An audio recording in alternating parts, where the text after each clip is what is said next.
Okay, I'd like to welcome you to a class in Tenerife lace making.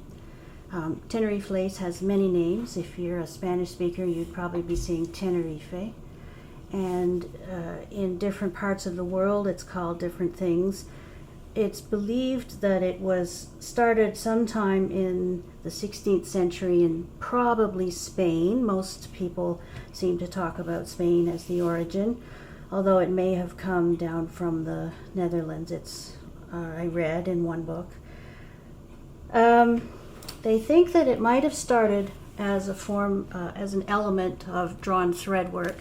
So when the threads have been drawn in both directions, it leaves an empty square, and then across that,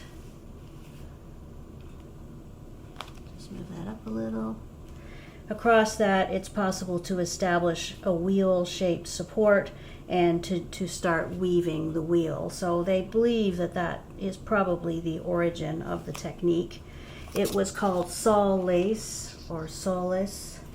It was also called rueda, which means wheel, and it's called Tenerife lace because they think that it lodged in the Canary Islands, the largest island of which is Tenerife.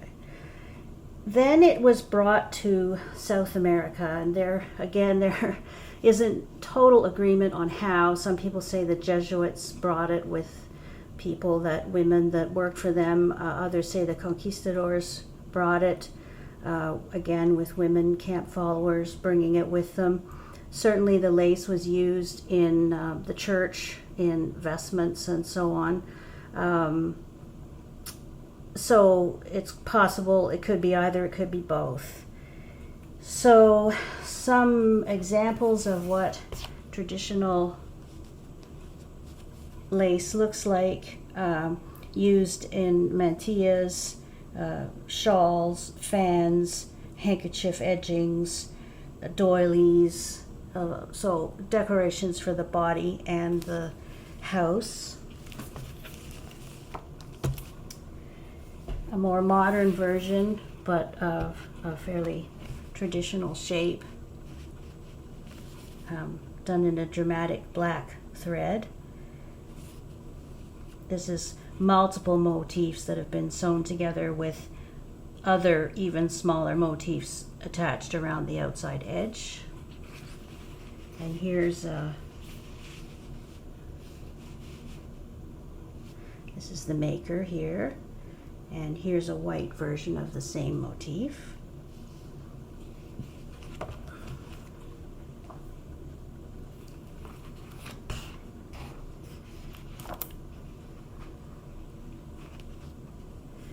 Used on the outside of an umbrella and as part of a garment.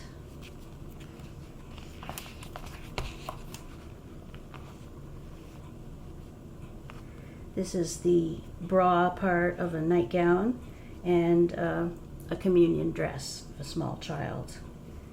And then finally, an example of a placemat. You'll notice this one is different. It has a grid-like structure rather than a wheel-like structure. That was not uncommon, but I'm not going to be addressing the grid-like style of lace in this course. And then finally, in Paraguay in particular, the lace came to be called ñanduti, which means spider web, and it started to be made in brilliant colors, and there were traditional motifs. For example, this jasmine flower, which we'll be making as our first pattern in the course, and move this up so you can see it, and the hoof of a cow or bovine creature.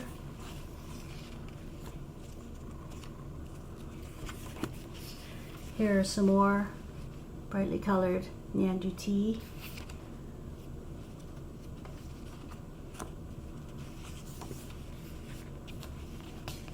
This is modern lace being used as earrings, so these are very small and delicate.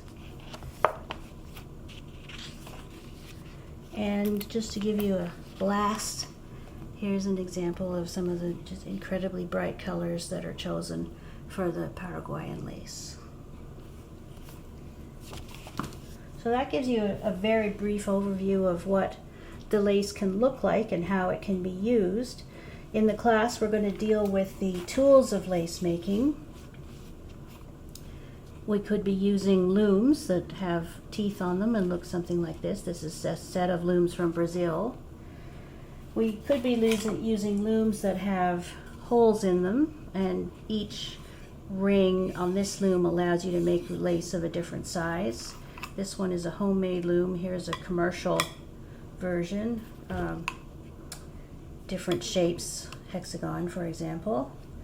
We might be using, here's another loom with teeth. In the class we're going to start with a pinwheel and make our lace on the pinwheel. This is what it looks like when the lace has begun being made. And some of you may choose to make basically a very firm pin cushion onto which you can put a pattern and make your lace over top of the pattern. It's also possible to make foam or foam core looms with pins in the edge.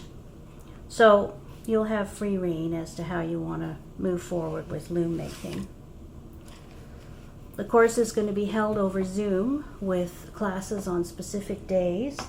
In between, it will be possible to communicate with me by email, and I've made a whole series of videos which you can watch on YouTube, so if something goes by you in the class and you want to see it again later, you'll be able to watch the videos and have multiple chances at looking at the technique or the idea. I'll also provide some documents in PDF format, or you can go and download them from the web yourself. I'll just have provided you with a link. We will spend some time on making looms so that you will be able to expand from the limited size and nature of the pinwheel and give yourself a greater scope for design so that you have, this is 40 pins, and that's somewhat limiting. It's nice to have, in this case, 72 pins is a nice size to give you more choices for how to make your designs. And then finally we'll end with actually having you design some lace for yourself. So that's an outline of the course. Oh, I should say, sorry. Of course, we're going to need some thread to do this. I'm suggesting that you use pearl cotton, but you can also use very fine crochet cotton. This is a number 30. Sorry, moving the camera there, didn't mean to do that. Here's another number 30. The size of your thread will depend on your personal preferences. You can use thicker thread. You may want to have a loom that has bigger holes to make it easier to use thicker thread, so that you could maybe use a lace weight or a fingering weight yarn. So that's going to be up to you. The limitation of some of the commercial looms is that the holes are very small, well, relatively small, so if you get your yarn too thick, you won't be able to get the needle through the holes. So, and here's a loom with teeth that's quite small, and again, you'd be frustrated if you wanted to use a coarser thread for that. So that's an overview of what the course is going to consist of, where the lace came from, and what it can look like. I hope that you'll join me. I'm looking forward to doing this, and I'll get to know you and we'll have some fun. Okay, thanks a lot. Bye-bye.